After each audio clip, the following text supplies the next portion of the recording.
Snow fell softly over the quiet neighborhood, covering the streets in a blanket of white. Inside a small, dimly lit house at the end of Maple Street, a single father sat alone at the kitchen table, staring at a wrapped Christmas present he wasn't sure he had the courage to give. Just as he wiped a tear from his cheek, a sudden knock echoed through the house. One knock, then another, louder this time. Who could possibly be at his door on Christmas Eve? Before we find out, take a moment to like this video and subscribe to the channel if you believe that sometimes the smallest miracles arrive when we least expect them. This is a story about loss, love, second chances, and a Christmas that one father thought was completely broken, until a single knock changed everything. David Carter never imagined he would be raising his daughter alone. 3 years earlier, his wife Emily had been the light of their home. She had loved Christmas more than anyone he had ever known. She decorated the house weeks in advance, baked cookies for neighbors, and played old holiday songs while dancing around the living room with their little girl, Lily. But life doesn't always follow the plans we make. 2 weeks before Christmas 3 years ago, Emily was in a car accident on her way home from work. By the time David reached the hospital, the doctors had already done everything they could. In one night, David's world shattered. Lily was only 4 at the time, too young to fully understand why her mother wasn't coming home, too young to understand why her father cried quietly in the bathroom at night so she wouldn't hear him. The first Christmas after Emily's death was unbearable. David tried to keep things normal for Lily, but every decoration reminded him of what they had lost. The second Christmas was only slightly easier. But by the third year, David felt something even worse than grief: exhaustion. Being a single parent wasn't easy. He worked long hours as a mechanic to pay the bills. Every morning he woke Lily up, packed her lunch, and dropped her at school before rushing to the garage. In the evenings he helped with homework, cooked dinner, and read bedtime stories. He did everything he could to make sure Lily felt loved. But deep down, he constantly worried he wasn't enough. Emily had always been the magic in their home. Without her, everything felt quieter, colder. This Christmas felt especially heavy. Money was tight. The garage had been slow that winter, and David barely managed to buy Lily a few small presents. The tree in their living room was smaller than usual. Some of the old decorations were missing because Lily accidentally broke them last year. Still, Lily didn't seem to mind. To her, Christmas was still magical. "Daddy," she said one evening while drawing pictures at the table, "Mommy can still see Christmas from heaven, right?" David paused. The question caught him off guard. "Yes," he said gently. "I think she can." Lily smiled and continued coloring. "Then we should make it really pretty so she can see it." That night, after Lily went to bed, David sat alone by the tree. The blinking lights reflected in the window while snow fell outside. He held an old ornament Emily had loved, a small glass angel.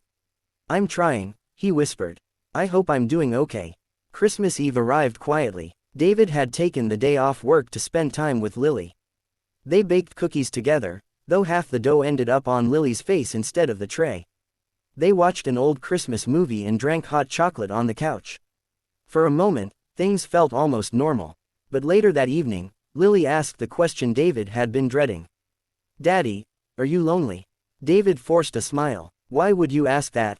She shrugged. "Because Mommy used to sit next to you on the couch." He didn't know what to say. Children notice more than adults realize. "I'm okay," he finally said.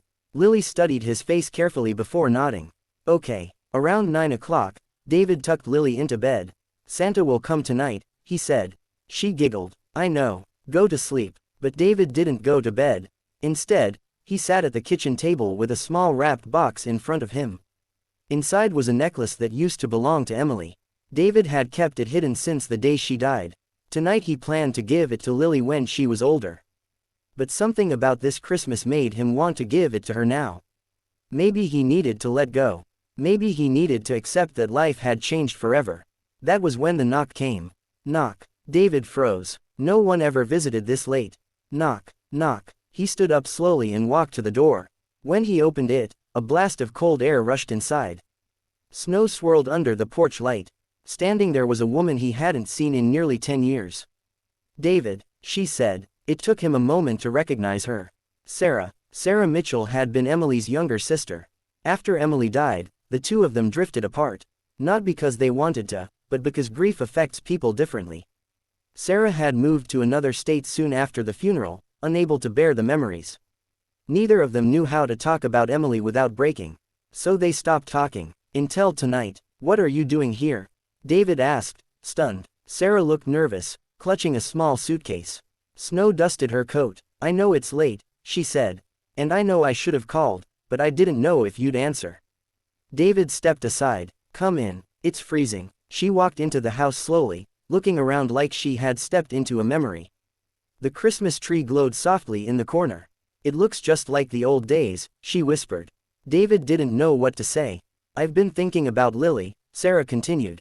About you, for years. So why now? She hesitated. Because I realized something, she said quietly.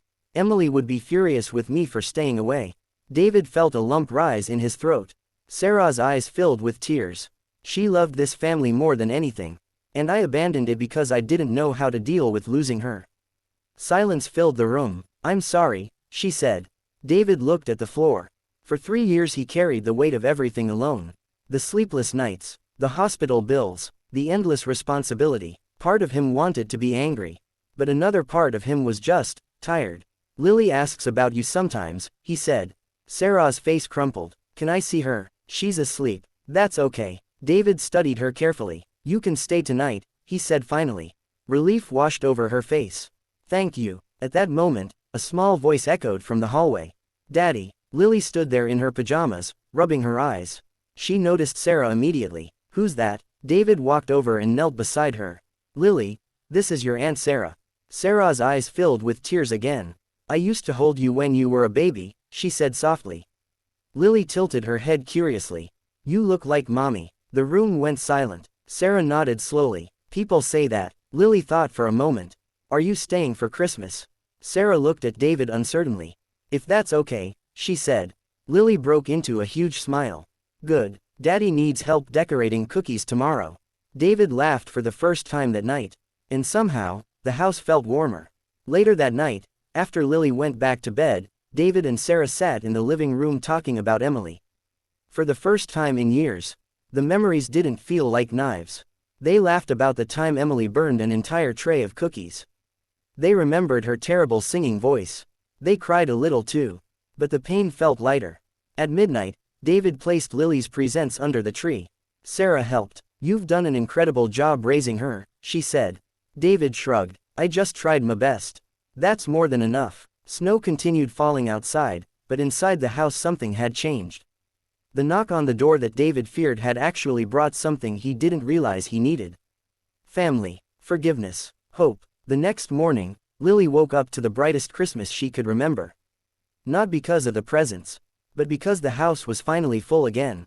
And sometimes, the most beautiful Christmas miracles arrive with nothing more than a simple knock on the door.